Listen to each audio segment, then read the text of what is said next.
this is Ms. Schelt, and we're doing day 4 of Unit 11 that is in here. So let's go. Alrighty, so let me go over the answers for number 1. You should be watching this video after you've done all of number 1, A through F. So what's the relationship between the 2 points in the image here? And so I tried a few points, and this is what I got 0, 0 has the image point of 0, 0, 3, 6, 1, 2, and 4, 8. And so this is the equation that relates the points in the image. So this relates like the y value in the image to the x value in the image. This one, find a point whose image is 4, 8. So now it's giving me the image and it wants me to find the a pre-image of that. Okay. So for this, I multiplied out and created a system of equations. So this times this is that, and then equals that, and then so it's this system of equations. Now we can notice that this is a scalar multiple of that one. And so this is an undetermined system of equations. So I don't really need to look at number 2 at all. And so basically I have, since it's completely redundant, so I have one equation and 2 unknowns, which means there's infinite solutions.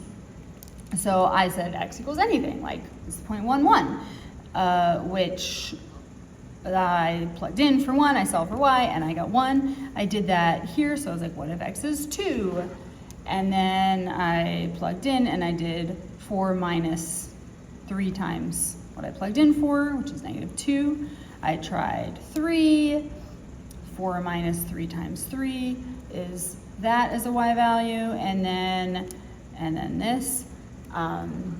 So yeah, there's infinite points that match to this single point 4, 8 if I do this transformation. So this is how I would describe the set of all points whose image is 4, 8.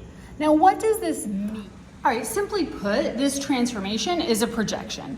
Now what does explain more. So I'm dealing in 2D space because it's a 2 by 2 matrix. I have all the points on the plane, and I take all the points on the plane. So you're picturing boop, boop, boop, boop, boop. Points are everywhere. I take all of those points, I multiply them this, and my image points will be the collection of points that lie along a line. So it's actually mapping from 2D space to 1D space. Now here, so there's a loss of dimension. I go from 2D to 1D. All of my points are projected on to this y equals 2x.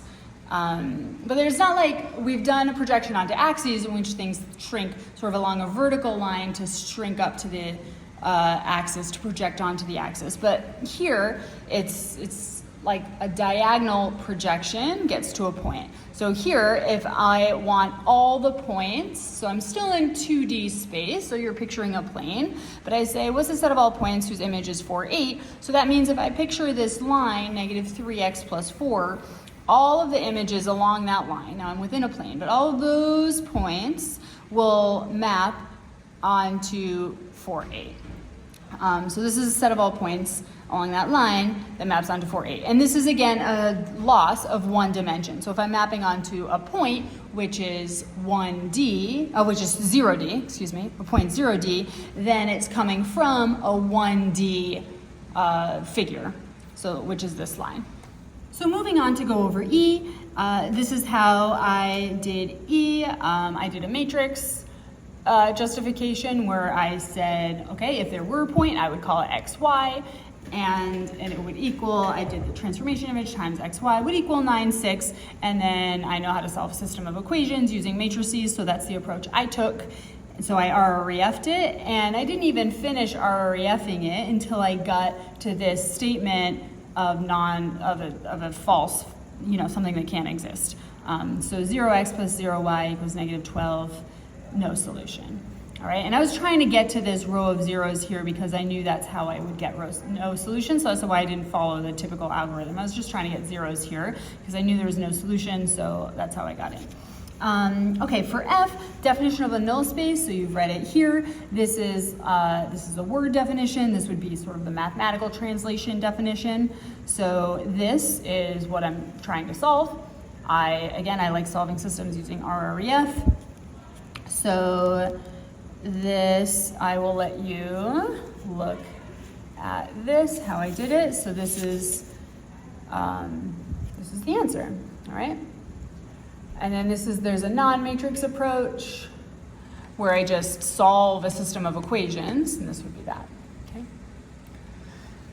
Now I want to talk about A. We got through guess and check. So if we go back to A, I guessed a bunch of points, I looked at the image points, and I said, okay, I can come up with this relationship. Now how would I do this systematically? There's a couple different methods, but let's talk about one method. So I'm going to do here 1A without guess and check. Even if you can do this, even if you really like this method, the method I'm about to teach you is going to scale up really well. So we can imagine that we're going to do 3x3 vectors, like 3x3 transformation matrices in 3D space, and the numbers won't be so obvious. So how would I do it? So here's how I do it without guess and check. So I have some transformation matrix, some xy equals some image point x prime y prime, and I want to find the relationship between x prime y prime. So my goal is to get a row of zeros on the left. So I know that if I multiply this times that, I get like 3x plus 1y equals x prime. Now, so that's an equation with an x and a y and an x prime. And similarly, I'd get 6x plus 2y equals y prime. That's an equation with an x and a y prime. No good, I don't want that. I want an equation with just an x prime and a y prime and nothing else. So I want zeros here, so I get 0x plus 0y equals something that's gonna have an x prime and a y prime, and that's an equation with only an x prime and a y prime, so that'll be their relationship. Let's see what that looks like. I make an augmented matrix like this, and then I do RREF, but I'm really looking for a row of zeros, so I don't have to do the algorithm. So I'm gonna do like this. I'm gonna knock out 2R1. So I'm gonna subtract 3, subtract twice 3, subtract twice 1, and subtract twice x1. So that looks like this. Obviously this feels different, right? And this equation is like 0x, that's what I wanted, 0y equals y prime minus 2x prime. So I get y prime equals 2x prime, or I could just say, if I know I'm dealing with the image, because the question asks about my image, I can take away the primes if I want, so you can leave them in, or take them out and just say y equals 2x is the relationship between the image of x and the image of y. So I'd like you to flip to this page, page 29, and let's do this example. I want to just do D. D is the same as what we just did, only it's a 3x3, and so I want us to just practice this because the last one was pretty simple. So here's some transformation matrix. Now you're going to show that the determinant's 0. And so in transformation land, a determinant of 0 is telling us that the transformation is a projection. That's what it's telling us. So I have 3D space, so this will project. I have a few options. This will project. It could project onto 3D space. It doesn't because the determinant's 0. Since the determinant's 0, it'll project either all the points onto a plane, all the points onto a line, all the points onto a single point, or the trivial case where it projects all the points onto the origin. Let's see which one ends up happening. Is it a loss of 1 dimension, 2 dimensions, 3, whatever. So let's go over to D, please. Yeah, all right, so I'm here, so I set up similarly to before. I set this up, and we do RREF until I get a row of zeros, just like before. I would like you to please pause the video, try it out, and then unpause it and come back. All right, and we're back. This is how I did it. All right, so let's go over this work. So you can see my steps here. So why I did this was I'm trying to get a row of zeros. I did it on the bottom. I didn't even have to get a 1 here since this ends up being just a direct scalar multiple by an integer of that. So I knocked this out and I got this. And so my image is 0x plus 0y plus 0z equals those pre-images, 0, go to there. So it ends up being a plane, an equation of a plane. And now it's equal to 0, it's not equal in numbers, so we can make the observation that this is actually a linear transformation because I know that the position of the origin is preserved. So 0, 0, 0 is in the image because this is again, this plane represents a set of all points that are in the image. And so if I plug in 0, 0, 0, so I know 0, 0, 0 is in the image. And it did in fact I could check that it came from 0, 0, 0 too, and it does. So it's a linear transformation. And I just want to talk about the determinant being 0 and like the different ways that a projection can happen. And there are two different ways for a system's matrix to have a determinant of 0, which means the transformation is a projection. So way number 1 is each equation is a scalar multiple of the other. So that was our first example with 1, 2, and 3, 6. Then the other way is that one equation is a linear combination of the other two.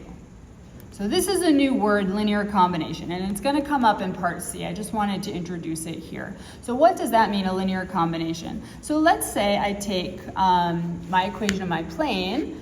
It's actually these numbers that are the linear combination. So I take, let's see, I'm going to cover this up. So I've got 2x minus 3y plus z equals 0. I'm just going to make it 2x minus 3y equals 0. And these are going to mean that the 2 times row 1 minus 3 times row 2 equals negative row 3. So let's see how that works here. So I have twice row 1, so I'm over here in row 1. So I take 1, negative 1, 2, and I double it, and I get this.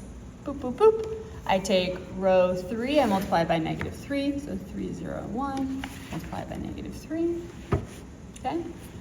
And then similarly, I take negative 3, negative 1 times row 3, and I get this. And we can see that twice row 1 minus 3 times row 2 equals this. So this is kind of like, it reminds me of using, like if you use elimination, you do twice an equation minus 3 times another equation, you get the third equation. But that third equation is like the third equation in your system. That is a linear combination. And so those are the two ways to like construct a transformation matrix that ends up being a projection, which will always be some sort of loss of dimension. All right, thanks you very much for listening, and I'll see you in our next class. Bye.